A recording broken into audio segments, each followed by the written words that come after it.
What is going on? This is Wooden Table Talks. Welcome back to another episode. We are here today with Dad Mode, episode number 3. And we got our man, Justin, here. Everybody, welcome Justin. This is a guy, we've known him for a long time. He's a great friend, an amazing friend, the bestest of friends. And he is going to be with us today because How many years has it been? Dude, like maybe, well, for me, it's been like maybe almost 10, maybe 8. We're getting close to 10. 7. Yeah, I was about to say we're catching it up. Well, how about you? It was like what? 3? It's been like 3. Yeah, 3 or 4. Yeah. That's wild. Hey man, how you feeling today? I'm feeling great, man. I'm feeling great. You doing anything fun today? Went shooting.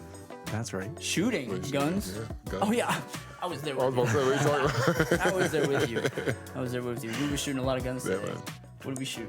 AR-15, some a Glock 19, and like a Walther PDP, I think. Oh, Walter's pretty nice. Yeah, Not gonna lie. Walter's I think it's high quality. Loading up for great. that Freedom Month. Yeah, man.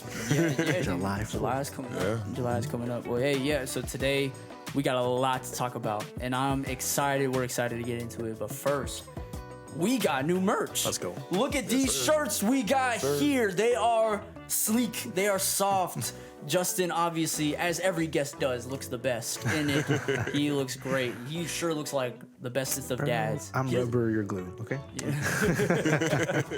Hey, but they are in. They just look just like this. We got them in small, medium, large, 2XL. Yep, 2XL. All the way up to 2XL. We got them all in this, like this, just like plain black with the logo on it. They're going for $20 each. Catch them on Instagram, on TikTok. We got a website now. We just got a website now. We got a website now, fam. So now we are having the link. WoodenTableTalk.com. You want to tell them more about it? Yeah. You don't want to. You do want to tell them more about it, but you know. Okay. Okay. Anyway, We'll let them. They'll have to click and see for themselves. Click the link in the description or woodentabletalks.com. We've got it up. We got it live. We actually got a trivia on there. We want you to play. Some trivias, yeah. It's going to be really good. So I suggest you go on there, but you can get the shirt on there, or you can message us. Instagram, TikTok is going for $20. Get it now because they're going fast. So Limited stock on the 2X, by the way, too. So that's true. Thank It's you true, guys. only limited amount. I think it's a limited amount on everything. Yeah, So you better hurry up. Get your shirt now because and they are actually sponsored. We're sponsored by My Smart Shirt.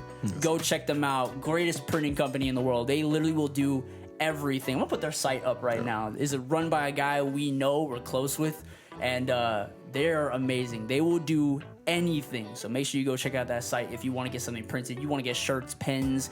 Literally, they got everything. They had like a race car pin or something like that. yeah, it literally was like a crazy. pen. And you could print your logo on it. Who doesn't need that? Go check them out, mysmartshirt.com. But that's where we got them from. So get your shirts today. Incredible. What coffee we drinking? Man, we What are drinking Oh, it's here on the table this time. Yeah, I didn't man. have to really guess. I could have just looked. Holy Cannoli by Bones Coffee. Another Bones? Another Bones. We're gonna try you guys out. Oh, you snap. know, I know last time we were having some flavor challenges yeah, just with a them, little but bit of flavor challenges. yeah, we're gonna try you guys out again. It smells really good though. It smells really good. What kind of notes? Anything is like any flavors, anything like that? You know, that's a very good question actually. Apparently cannoli, right? Yeah, Like, it's apparently supposed cannoli. to taste like a I cannoli. don't think I've ever had a cannoli in my life. Really? Never. Oh, It's a medium roast too. So The medium It's roast. between that and tiramisu is the best desserts. So. Tiramisu. Oh my god. Do you drink coffee, Justin? I don't, but I've been listening to the podcast for a couple weeks now, and I started drinking coffee just so that I could be with it when we do Be actually prepared. try it. Yeah. Yeah. Get with the- hey, so let's drink Let's this. try Hold it. on, I didn't even pour us up. I don't know what I'm gonna do. We're drinking this just straight black. Just oh my! Wow. I spilled That's- it. I didn't mean to. But that's great. we're not gonna put any I'll creamer or switch sugar or out this anything one in right this. You're getting the popcorn cup, Ant. Popcorn cup. Yeah, bro. Here you go. Oh, and look at the cheeseburger. That cheeseburger. Cheeseburger cup. But hey, no creamer, no sugar, straight It black. smells really good though. Because that's We're what I about think to of every time see- I have a cheeseburger is some coffee. It's some you know? coffee. That's true. That's so true. All right, everybody. Cheers. Cheers. Let's go. To dad, Beautiful. fatherhood, to everything in fatherhood. between. Yes, to fatherhood.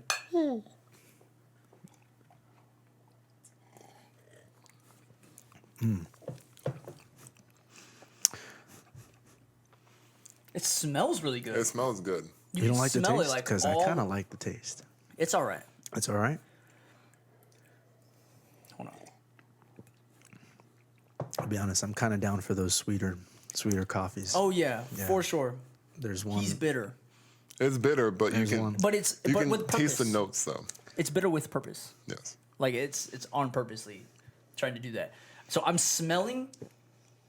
I smell like almost like caramel. I think. Am I smelling caramel? Is that what I'm smelling? Like I was gonna caramel or say, cinnamon? I actually would compare it to Oh. like the Starbucks caramel, like their what is it called? Keurig brew. Tastes very much like this. Really? Interesting. Yeah.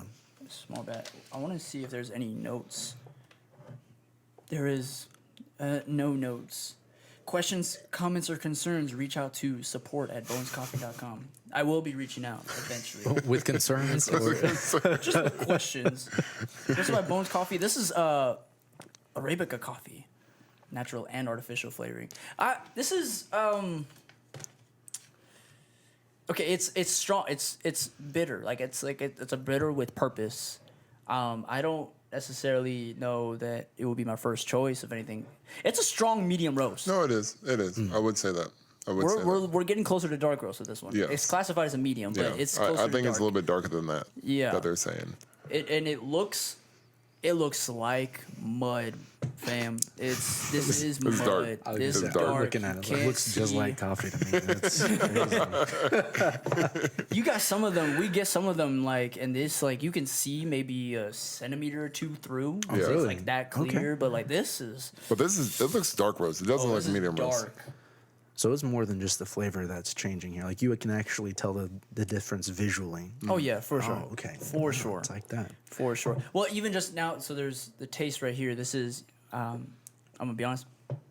Can you pick out any flavors? Any actual? I truly taste like cinnamon. Okay. For me personally. Okay. I don't know. I know. I can see that. But then, other than that, it has a lot of body, so it doesn't feel like just like water coming down. It's What does like that mean, body? What do you mean? it's like it has like a It's not thick. It's just like It's like bold and rich. yeah. It just Okay. it really will fill. It fills your whole mouth with something. It's It's got like body. It's like torso. It's got body. It comes It in got- with It's got a thorax. it sure do. It sure do. But I think it beats their high voltage bones. Really? I think it does. Oh wow. I don't know about that one. I don't know about that one. Really? I don't know about that one. Bones High Voltage was actually it hit me. It punched me in the face. It Yeah. did what it did the title. Yeah. It did the title of the coffee. This, But the flavor's better on that one. You get some notes. You get some notes there. Then I think this one. Is stronger in general, just stronger. So if I put cream and sugar in that, it might be better than high might voltage. be. Overall, What would you rate it? What would you rate it? I give it a 7 out of 10. seven? I give it a 7 Alright. out of 10. It is a strong coffee. It's a very strong medium roast, which I lean towards strong. You're gonna give it a 7 out of 10. Yeah, what are you giving it? What are you giving it? I'll give it like a 5.5. Oh, okay. We're telling the truth. We're I telling thought the you were truth. saying it was good. We're telling the truth. Yeah. It's good, but it's not great. 5.5 out of 10. I'm gonna stick with my 7. I'm gonna stick with that. I said it. Man on my word. It's a 7 out of 10. What would you if? Yeah, hard 4, man. Dude, I Here's hope what you guys weren't looking for sponsorship from Bones because No, I didn't mean to wreck it or anything. Bones. I will say this. Y'all have got great art, and you stay on your brand visually. It is cool. I love Yeah, it. very cool. Yeah, it's cool art. Yeah. It is very good. Well, hey, holy cannoli, giving it a 7 out of 10. Looks like on average we're giving it maybe a 5. It hits 5 out of 10 stars. Yeah. 3.5 out of 10. 2.5 out of 5 stars. There you go. There, Yeah. math. Right there. Math. It's a perfect sweet Math spot. in the math. There we The go. average coffee. But yeah, hey, so I don't know. Holy cannoli, it was pretty okay. I think high voltage was better. If you go back and watch that episode, that was probably the most that. high quality coffee tasting clip of our whole podcast. Go check out that clip. But yeah, that was Bones. That's good, That was man. Bones. It was very interesting to say the absolute least. The absolute least. But hey, yo, we've been in this series this month of June because June is the month of Father's Day. We wanted to dive head first into the whole topic of fatherhood. Now, me and Ant, we're not fathers ourselves, not yet. Not yet. Yeah. Praise God. Let's go. God willing, we will be. But we wanted to venture into the topic and ask and bring on wise fathers that we know personally in our lives to get understanding, practical tips, and everything in between about fatherhood. Like 2 episodes ago, we talked about work-life balance, which is already kind of hard as a single person. It is, yeah. But then you add in wife and then child in the mix. For sure. Then multiple children in the mix. That's why I'm asking questions. I'm asking a lot of questions. It's like a side hustle. It's like a different business. It's like, that's so funny. And then last episode, which is with Alan, we talked about finances as a dad. And again, even for me, I would say personally, finances is not something that comes naturally to me. I have to really be walked through it. I have to be taught it. Now, I can imagine as a dad, it's probably even just that more challenging. So we talked about that with him. But today with Justin, we're going to talk about you have a background in as a teacher, education system. Tell us about that? How long? Where? Yeah, man. Well, I'll start with this. I am by no means a perfect dad. So anything that I say, full disclaimer right up at the front, like I still need work. Putting that at the bottom. I still need work. Not perfect. Yeah. But I had I taught for 5 years. Taught elementary school. I did 3rd, 4th, and 5th grade, and then I did teach STEM to all grades. So that was a lot of fun, and you learn a lot. You learn a lot. I guess there are some connections between teaching and parenting, and if you're okay with it, I'm gonna go in. 100%. 100%. But first, real quick, let me get to know you. Just when you're not, when you're not in the classroom, when you're not doing that, when you're not even parenting, what do you do for fun? What's something that you spend your free time doing? Dude, shoot arrows, so fun, man. I love archery, dude. Keep shooting. I know. I like shooting guns too, but shooting arrows there's something blissful about it. When you're shooting a gun, it's loud, it's boisterous, right? Shooting an arrow is silent, and there's a level of focus that it brings me. I enjoy it. There's a lot of zen there, It's a lot. I always imagine that's like a lot like golf. Why people like golf? Yeah, it's really just 100%. Birds chirping. I'm gonna concentrate. I feel the wind. Yeah, I'm gonna hit it and then try to. Yeah, I get it. It makes sense. It makes sense. So archery. Anything else? Archery. So there's a part of me that really likes to. We're on wooden table talks over here, so I love woodworking. I don't have any. Hired. You've been hired. Yeah, I've done maybe 3 projects, so I'm no expert. I don't have all the tools and cool gadgets, but whenever I have worked on a project, really really good time. Same type of vibe where it just makes you focus. I like the precision of it. I like that you're crafting something that is specifically usable to you, your family, your friends, And tons of fun. Yeah, that is awesome. Lots of fun. That is awesome. Yeah, that's cool. So, as a teacher and a father, what connections do you make while you're in the classroom and in your living room with your kids? Yeah. So, is the question more like how teaching principles help me as a father? Yeah. Okay. So from the classroom to 100%. everyday life. I think, like I said before, this is by no means like the playbook on how to parent perfectly. There's so many things that go into it. But for me, my wife and I are both teachers, so it helps to have that same language. And some of the things that we talk about a lot in the classroom help us as parents. The first being something called vertical alignment. And vertical alignment forces teachers to look 2 years down the line. And so if I'm a 3rd grade teacher, I have a meeting at the beginning of the year with my 5th grade and 4th grade teachers and say, hey, what are the skills that my student needs to leave 3rd grade with to be successful in 4th and 5th grade? And always thinking 2 years ahead allows for us to really assess, hey, are we doing what's best for the kid? Are we doing what's best for their success academically, emotionally, when they're interacting with with other students socially, right? And that's something that Kaylin, my wife, and I try to really do when we parent as well. So when Asa was first born, she's my daughter. When she was first born, the first couple of months, Kaylin and I were thinking, what skills does she need in order to be successful at 2 years old? Is that is that something that we can start planning for now? And one of the things that we talked about was communication. Like one of the reasons why a lot of parents struggle at 2 years old, 3 years old, is because their child has just now figured out, this is what I want in life. I know that I want that milk. It's on that counter. I can see it. I cannot reach it. But they have no way to communicate or execute that communication without crying or wailing or hitting somebody. And so Kaylin and I had a conversation of, well, maybe there's something that we can do about that. And, there's a lot of books that talk about different strategies, but one of them is sign language. So we teach Asa how to use sign language early on. So, things like thank you, more please, right?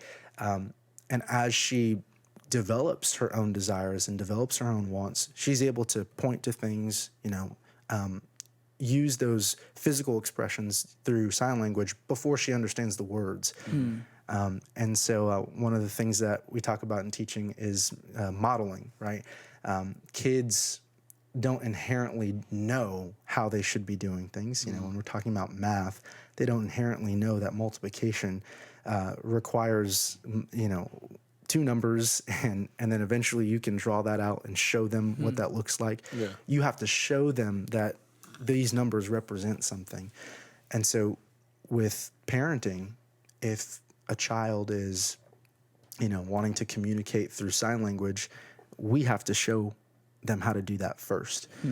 We can't just expect them to know that this is more and that there's a consequence to that. Yeah. And so Kaylin and I will model with each other before we expect her to even understand what's going on. So we'll look at each other like, more, cheese, please. And she'll like, oh, more? Sounds good. I'll pass that to you. You'll get more of what you want. And sooner or later, Asa's watching. She's picking up everything that you say, everything that you do, and she starts using it, right? And then eventually she'll realize, wait, there's words that are coming out of their mouth that are associated with that motion, and it resulted in product. I should go do that too. And eventually she starts trying to articulate, more, right? She doesn't know how to say it yet, but eventually she gets there. And so that vertical alignment allows us to pick out like different skills. And as your kid gets older, the tree of skills becomes more vast, more complicated. And so it becomes more and more challenging, but more fun as they get older, what you choose to spend time in, Another one that we talk about a lot in teaching is called chunking. And so we can't expect a child to understand the full length of the skill. So sign language is huge. Like you're engaging a lot of different parts of your brain, a lot of different parts of your comprehension, your interactions with others. And so we have to, give them bite-sized skills to learn along the way. And one of the things that we can attribute that to is like walking. I can't just expect Asa to have the leg strength, the spinal strength, the head and neck strength to go over and just start walking day one, right? She doesn't magically become 2 and then all of a sudden she walks and runs everywhere. And so, we all know that phrase of crawl, walk, run, right? So same thing is like we think about, if she wants to be walking by the time she's 1, then that means we've got to develop that neck strength, that core strength when she's younger. And so when you're at home with her, you get an opportunity to be with her. Those are the things that we're practicing. Those are the things that we're spending intentional time doing. In the same way, when you first hold a gun or you first, draw the string on a bow, you could do it, but you don't do it well until there's a muscle memory. There's a focus in the eyes. You know what you're looking at. Some people know when you look down the sight line, it gets kind of blurry. It's kind of hard to line up the pins, right? But as you continue practicing over and over again, that repetition, it becomes almost natural where it lines up and you just feel ready to pull the trigger. It's the same thing with anything that you would teach a kid. You've got to look down the line and say, I think this is where I want to see clarity in that skill. I have to be willing to give them the reps beforehand, the constant reps beforehand, and make it small and digestible. That's chunking. Yeah. That's good.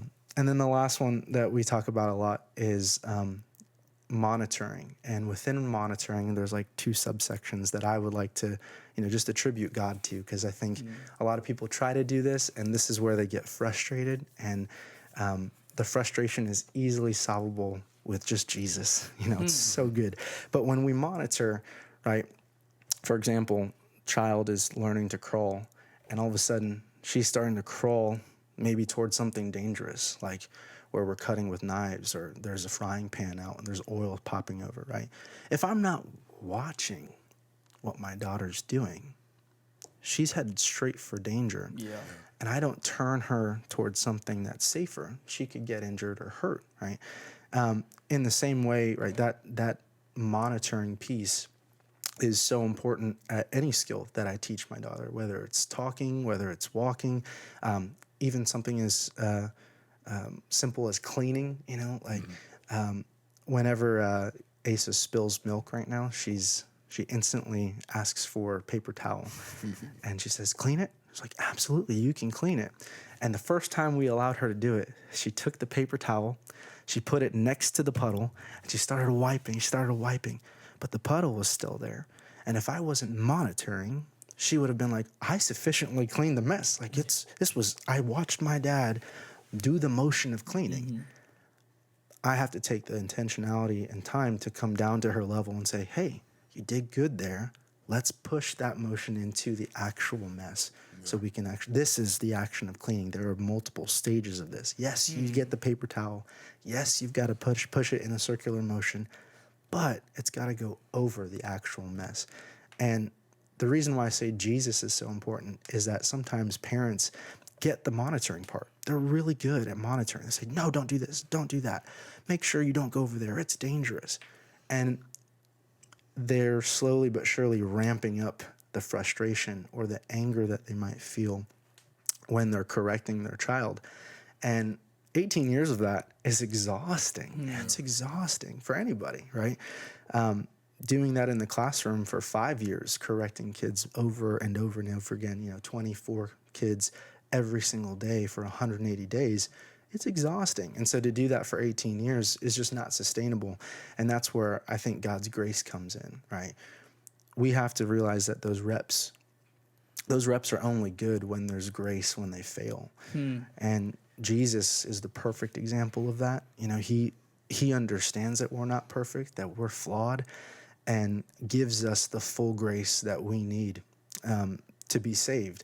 And it's that same model that we're supposed to lead with as parents. And if you do that, there's a lot less friction, So if Asa's over here wiping the puddle, but it's to the side, I could get frustrated, like, "Oh, no, that's not cleaning, Asa. What are you doing?" Or I can say, "Sweetheart, that's a really good try. When we clean, this is what it's supposed to look like." And here's the thing. Some people do that the first time. They give grace the first time. But the crazy thing is, like, you're going to do that 100 times. She's going to do the wrong thing, whether it's wiping the mess or, walking to the wrong space where it's dangerous, multiple times, over and over again. And we're called to have the grace and the patience to meet them where they're at one more time. Scripture says it's like you can fall down 6 times, but you got to get up 7, right? Yeah.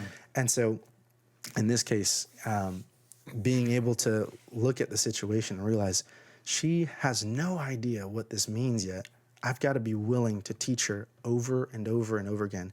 And as soon as you start at that level, man, it becomes more of a joyful journey than it is a burden, That is really awesome. That is really awesome. And through all of that, I do see a similarity between classroom, home. Yeah. What is not different that you found? What is something, could you identify at least one thing that's like, I do this in the classroom, but I don't do this with my child? Is there anything? Wow, what's something that I do in the classroom? What's something that maybe that works in the classroom, maybe doesn't work? Is there something, if anything? Well, I guess I wouldn't be able to entirely tell you because the kids that I've worked with are 3rd through 5th graders mostly, right. And so teaching those skills compared to like a 2-year-old, she's only 2. Yeah, a little different. So True.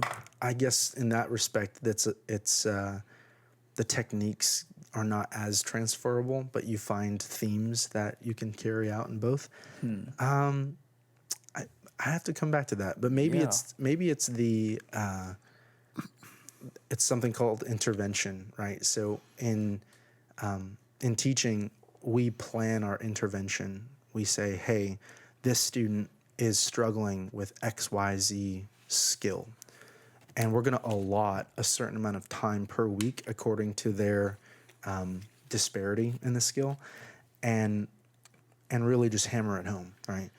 Whereas at home, I don't say, well, at 3:00 today, we're going to go back and review how to Clean. clean, right? You know what I mean? Okay. It's more on the fly. Like you plan out the skills that you want them to learn and want them to grow in, but when it comes to actually executing it, you kind of meet them where they're at. You know, you can definitely take intentional time to teach it, or say, hey, today's Saturday, let's really do a crash course together on building with Legos, you know, whatever it is, right? But I would say the correction aspect is just ever present. You're always monitoring. Whereas as in teaching, you can take 30 minutes off, or you know, I'm going to spend 30 minutes on just these 5 students. I can't choose to do that with my kid, or at least I wouldn't choose, right? Some people can choose to do that. I wouldn't choose to do that. I think every minute that we have free and available is a great opportunity to bring, you know, my daughter along, any of my future kids along with me. In fact, there's a scripture about that in Matthew 19. Jesus is talking Jesus is talking to a crowd, and it says, then the little children were brought to Jesus for him to place his hands on them and pray for them. And the disciples, and these are the people closest to Jesus, they rebuked those who brought them. And Jesus said, let the little children come to me, and do not hinder them, for the kingdom of heaven belongs to such as these. And I think what I take away from that is every moment that I have where it's appropriate to bring my child, I would love to have them there. Yeah. There is no better teacher for my daughter than me and my wife, you know. And Jesus didn't push away kids and say, hey, this is adult business. Go back to where you came from. He brought them in and led them, showed them the way. And so I think when it comes to like constantly correcting or constantly teaching, constantly monitoring, the only way that's possible is if they're constantly by my side. You know? Yeah, that's so true. And so that's when I think, you know, the relationship between you and your kid becomes very fruitful. So you're just like, I'm going to intentionally be with you as often and as frequent as I can, and show you what I know. You know. Yeah, there's because that verse was actually coming to me too, because it just, when Jesus says the kingdom of heaven is for these little ones, like it gives such an importance on like that age, because otherwise I feel like, especially even at that time, maybe today you can justify this too. It's like they're young. Yeah. I can we'll wait till they're old time. enough to like comprehend something, and then we'll start. But no, the kingdom of heaven, what God has given humans to do, human flourishing, it's for them. 100%. It's for them too, and so it gives like such an importance.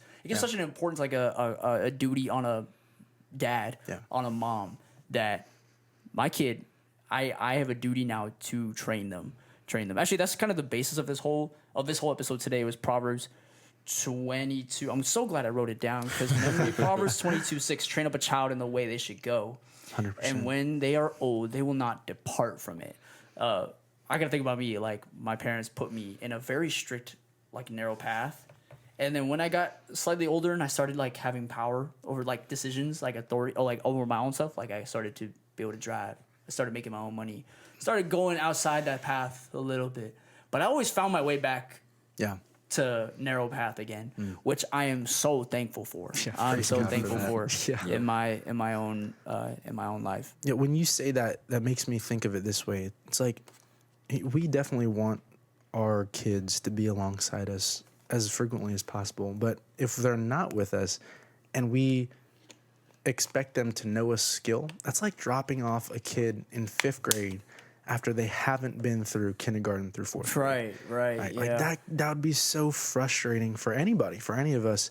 It'd be like going to college and not getting any of high school, not learning anything from high school. It would be entirely frustrating. And how long would they stay on that path after being frustrated or embarrassed or whatever it is, right? But if you've been learning the way as you go, if you're parenting your kid as they go, they're less likely to get frustrated when they, hit a roadblock or they hit an obstacle, So it gives them some resilience. What influenced the way you parent today? Was it shaped by how you were raised, or do you choose a different path on purpose? That's a loaded question, man. Wooden table talk. Yeah, we're getting into it, man. I'll say the simplest answer is I definitely chose a different path. Now, were there things that my parents did well? Absolutely. And I'll also say I know right now I give them full grace and forgiveness for any of the ways that I believe they didn't parent me well, But no, certainly whenever anyone reflects on their time as a kid, there's always something that we can pick out that we want to do better. And we should. We should always want to improve on what was given to us beforehand. So, no, I definitely chose to parent this way after I had time on my own, away from my household. When I turned 18 and I walked away from my house, I made a choice to seek out Jesus. I made a choice to go to different churches and find out why it is everybody that I knew who was Christian lived a different life. They were more joyful, more at peace. And I wanted that not just for myself, but eventually, as you become a parent, or even when you're getting married, you want that, for your family, for your spouse, for your kids. Scripture tells us we're the priest of our household. And if I'm going to be a priest of anything, I have to seek out the way Jesus did it, and model my life and the way that I parent after him, not after my parents. Jesus was not flawed in the way that he brought people along and taught people. And I'd rather model after him than after my parents, as loving and as much as they tried their best, right? I'd rather model it after Jesus, for sure. Can I ask you a question? Yeah. And your journey away from home, you were in college. You went to college. Yeah, I went to college. So in college and seeking out, as you said, seeking out Jesus. That sounds very it's simply put, but were you seeking out something in particular, like another thing? And then you came across people that were living like Jesus. Yes. And then you were like, okay, wait, that's what I'm searching for. That's what I was going for. Was that the way it kind of went? Oh, absolutely. And sometimes those old habits die hard, and it trickles in to how I live my life now. And I'll get more specific. When I went to college, what I noticed was there was these groups of people that loved each other very well. They were always in communion. They always knew how to make each other smile, bring joy to one another, uplift one another when they were down. They were intentional. They were driven, focused, successful. And in my mind, my worldly mind, I saw them and I was like, dude, I want to be successful. I want to be in, right, with that crowd. They were the most well-connected on campus. They always had the right resources to solve other people's problems, resourceful, right? And so my worldly self, my fleshly self was like, oh, that's the key to success. That's the key to elevating myself and, let's be honest, my status as a person. And at, when I was in college, there were moments where I was invited out to group or to retreats, right? And I learned the lingo. I learned how to say things the right way to be accepted into the Christian crowd without understanding what it meant to give my life to Jesus. So I'd go, I'd sit in those groups, in those circles, I'd learn about Jesus, and then I wouldn't apply any of those things in my life. And I'll be fully transparent. My second year in college, I actually failed a full semester. I was $40,000 in debt. I was working 2 jobs and was still broke. And then I ended up having to work a 3rd job just so that I can keep my rent going. And even though I was in the quote unquote right circles, I was making all of the wrong choices. And it wasn't until I hit rock bottom and failed out, had a bunch of debt, that I started to really listen to the teachings of Jesus and asking myself, well, why is it that my life actually turns out differently than some of my peers who I'm running alongside, but we're coming up with different results? One of my good friends, I would call somewhat of a mentor as well. His name was Javier. We called him Tank. He's an incredible man of God. And he would call me out on things. Can I be real? Yeah. Okay, so I struggled with pornography growing up. And when I was in college, that was really bad. It was a really bad addiction. And this man would not only minister to me when I was in group, but he'd call me up and he'd be like, hey, you better be off your phone right now. It's 8 o'clock at night. What are you doing? Yeah. I'd be like, whoa, what do you mean? What am I doing? He goes, I know. You don't have to tell me, but I know. I'm going to come over right now. Instead, we're going to do something different. We can listen to worship. We can read the Bible. We can play video games. I don't care, but you're not going to do what you're doing. That was the first time I had accountability in my life, to where someone could actually call me out on the things that I was doing wrong, the things that were hurting me, hurting my soul, and things that were hurting the people around me.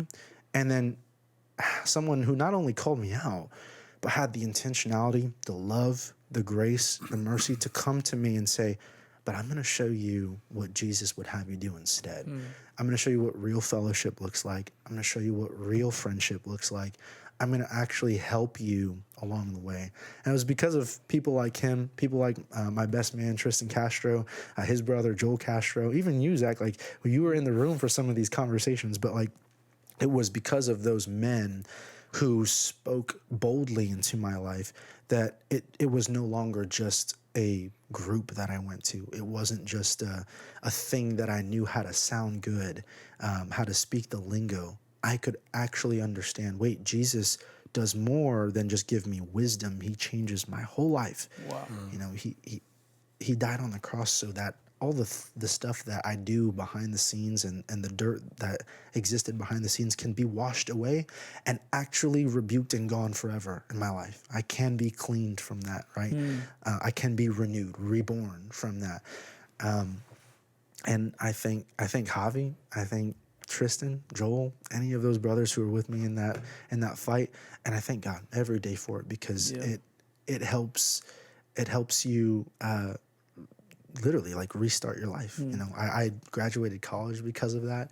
I was able to meet my wife in a good place because of that, where I could actually have a wholesome view of who she is and why I love her so much. And I had granted, she's beautiful and I love her very much, but I could see past the looks and understand who she was as a woman of God.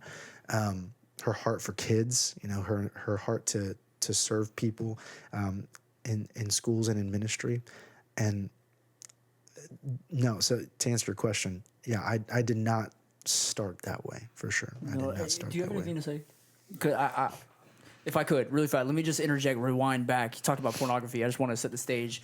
The reason why, you might be asking the question, what's so wrong with pornography? Yeah. Like you said, pornography in simplest terms hurts your soul. There's a part of you that God has given to you. It holds your personality. It holds the intangible part of you: will, personality, emotions, desires, everything like that. And what pornography does is it degrades it. It's like a ball of clay that is slowly getting parts of it ripped from it. That's what pornography does. We could talk more about that in a different time, but I just wanted to set the stage for that the way to get out of that was you needed a group of men who held accountability to you. There was basically no real other, or at least there is no other as effective way to get out of something that's hurting your soul than accountability. For sure. People who are men to come around you and hold you accountable. And so I just wanted to set the stage for that. What you just said, that spoke a lot to me because it shows the power, one, of the right people, but two, ultimately, Jesus has, because he is the one who sets the parameters, all of everything that Jesus is the one that gives the heart to people like Tank. Yeah, to for be sure. able to do what he needed to do, and to people like Tristan, the people that you just mentioned, to be able to do what they needed to do. Like these two guys who were sitting at this table, the only reason we can even be as content, be as good as we are in whatever. We're not even perfect at anything. Nope. But just at this level at all is because Jesus. It's because of Jesus. And so I just wanted to say that. And there was another thing I actually saw that when you start watching pornography, I was watching it was like a CAT scan or something. Bro, your brain. Dude, Sorry, go. Yeah, bro, it's crazy. Like you can see different, like the dopamine and all that, how it affects your brain because of short bursts and the high you get from pornography.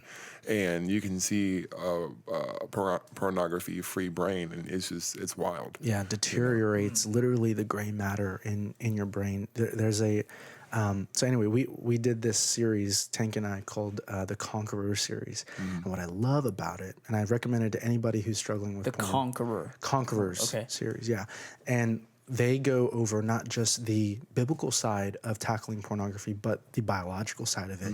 And I truly believe that biology does not conflict with our scripture, but enhances it. Right? Agreed. I think God created our brain to coincide with what the scripture says about what is right, what is good, what is pure and holy.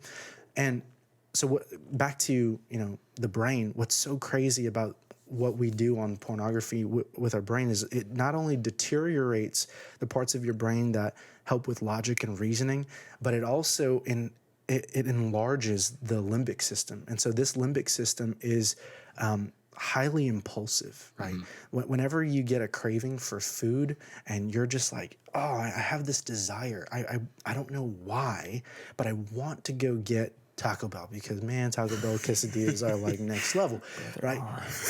So, we just poked the limbic system in our brain, and like I said, I'm not saying that anything that I'm saying is perfectly scientific. So another disclaimer: we are not experts. That's right. I'm not an expert. I am not an expert, and there's probably things that I'm saying wrong. But generally speaking, there is a part of your brain, the limbic system, that becomes over enlarged, and instead of critically thinking with your prefrontal cortex, which is what we use to reason through things, logically assess things, problem solve, we shrink that part of our brain and then enlarge the part that is impulsive, enlarge the part of our brain that makes impulsive decisions and does things with the flesh in mind, right?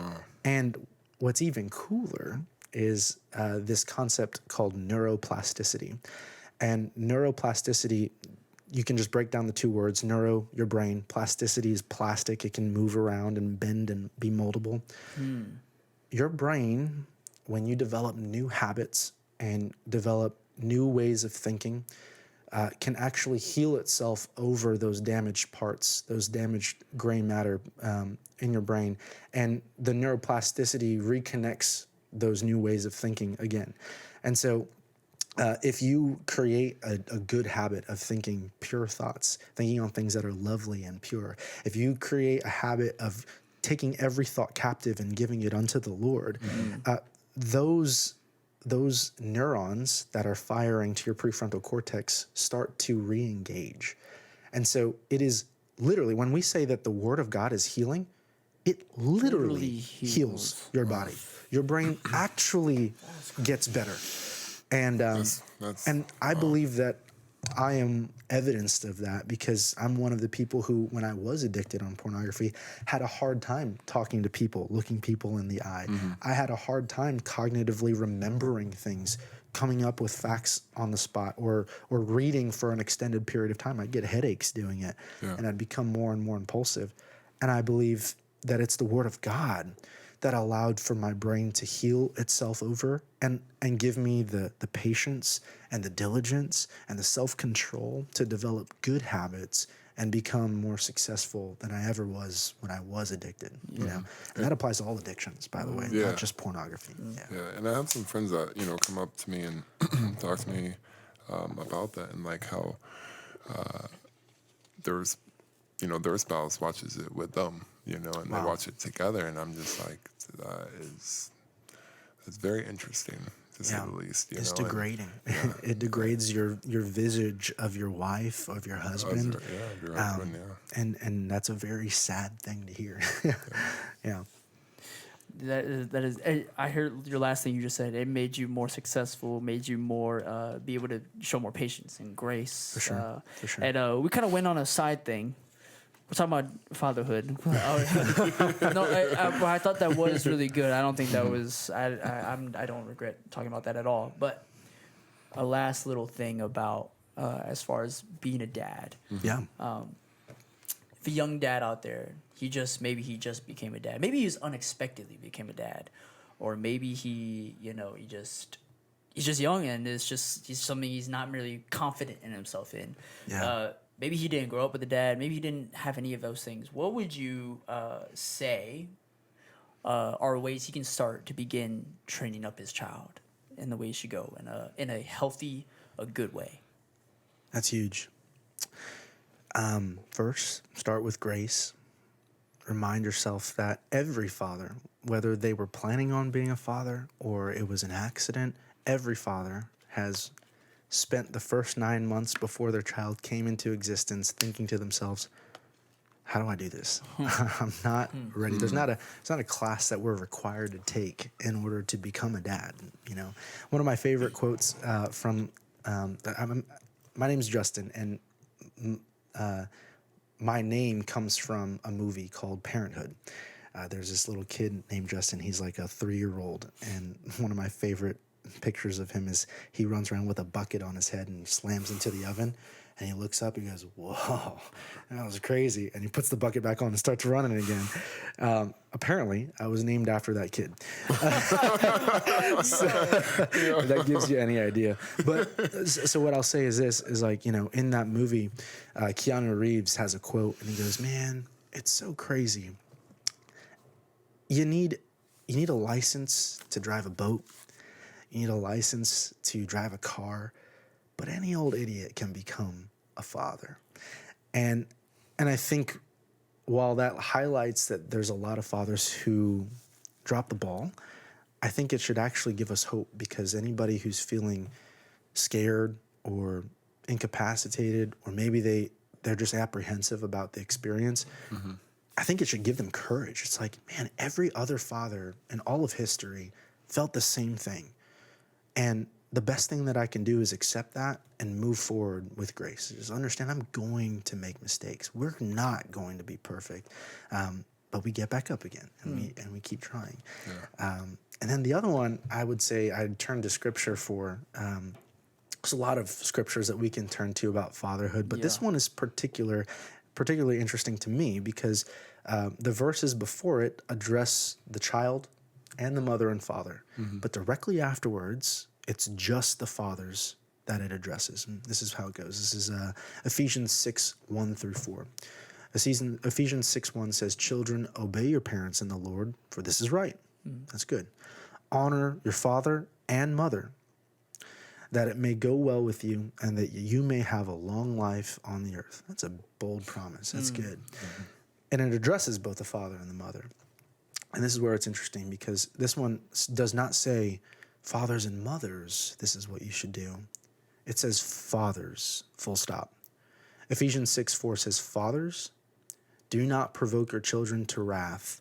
Instead, bring them up in the discipline and instruction of the Lord. And it fully juxtaposes, or in other words, it's the full opposite comparison. The opposite of disciplining your child in the ways of the Lord, the opposite of giving them instruction of the Lord, the opposite of doing what a godly father should do is provoking your children to wrath.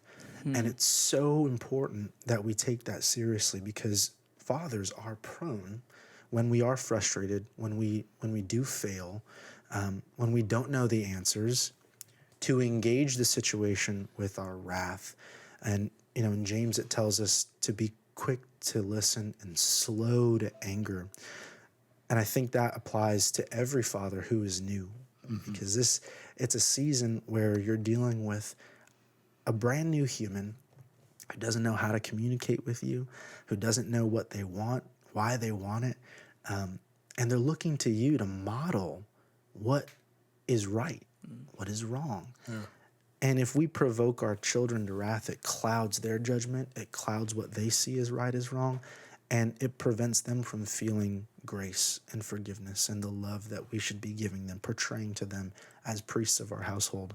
And so if we can focus on that, because it's such a big part of who we are as men, there is a purpose to wrath, there is righteous anger, but if we can focus on preventing that from seeping into our relationship with our children, I believe that a lot of what's good in parenting can come out. Wow.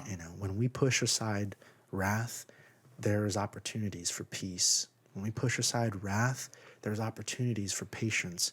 When we push aside wrath, we have more capacity to see the joyful part of correction rather than the annoying side of correction or the frustrating side of correction. The correction becomes less of a burden and more of an opportunity.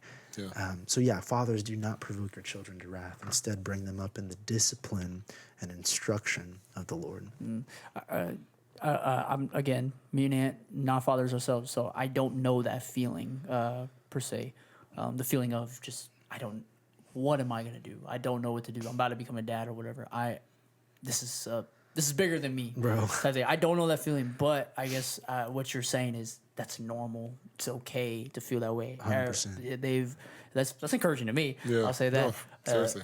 And so but yes, that is so good. Not provoking your children to wrath. That sets up everything. It sounds like it sets up a flourishing household. Yeah, it sets a up good foundation. Good foundation to build. Jesus talks about in the Beatitudes. He talks about the blessed life, and he says, "Blessed is the pure, or blessed is the pure of heart, or blessed is the poor of heart, or for they will inherit the kingdom of heaven. Poor in spirit, for they will inherit the kingdom of heaven." He keeps going on. Blessed is, blessed is, blessed is, and when you look at Scripture, what blessed is really saying. If you could just put that in plain English, it's the good life. Yeah, the good life is for those who are pure in spirit, because they will have the kingdom. And so, it sounds like not provoking your children to wrath sets up for the good life in your home. It can open the door for the good life in the home, which absolutely. That is so good. That is so good. Any last thoughts, Amen? Yes. Do you have any recommendations for the guys out there that are going to be fathers or that wanting to be fathers but prepare themselves? What type of books they can read or resources they can do that you recommend? Yeah, it's funny. A lot of mothers read this book. What to do when you're expecting or something like that. I don't remember the title, but I remember reading it with my wife. I think it's really good and fruitful. It's fruitful to walk with your wife in what she's experiencing because there's a lot more empathy and patience for her as well.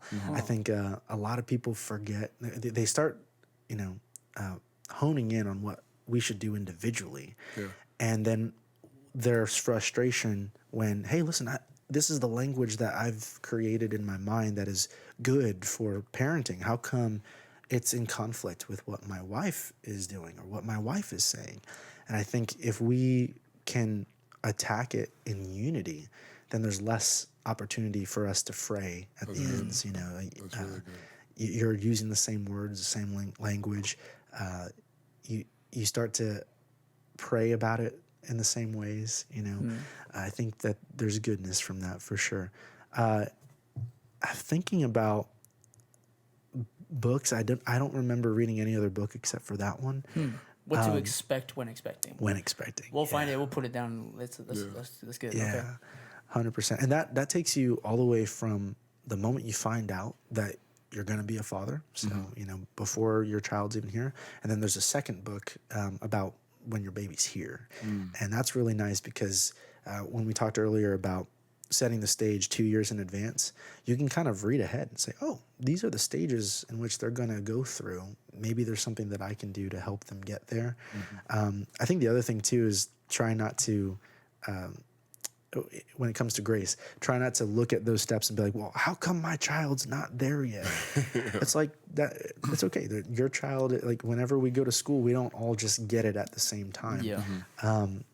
That's another opportunity for grace, you know. I'm sure there's more. I'm sure there's more resources out there. But for me, those are the things that Kaylin and I focused on. We really leaned into Scripture during that time, and then we leaned into those 2 books. You know, what to do when you're expecting. Yeah, what to expect when you're expecting. Good. That is awesome. That's awesome. Any last little thoughts? Because we are coming up. We're coming up on our time here. Hey, I don't even know if these cameras are still rolling. You're probably more than likely you're probably only getting audio. But if you're still on, hey, what's up? We are coming to the end of this episode, Dad Mode. That was episode number 3 of Dad Mode. Justin, thank you for being on. I learned a lot. I've got some things to write down. I should be writing stuff down during these episodes. I don't know what I'm doing. I'm learning a lot, and so I'm gonna take that with me. Read. Oh, I got some books to read. Yeah, honestly, you can just go back and listen to it again. You know? Yeah. Just run it back. There we go. I literally got the files on my computer. I got the source. I can watch. Anyways, hey, catch us again on YouTube, Spotify, Apple Music. We're on Audible. We're on iHeartRadio. We're on a lot of things. We're everywhere. Find us, Wooden Table Talks. Go to our website, just launched, woodentabletalks.com. And hey, we'll catch you on the next one. Let's go. Yes, sir. Peace. Peace.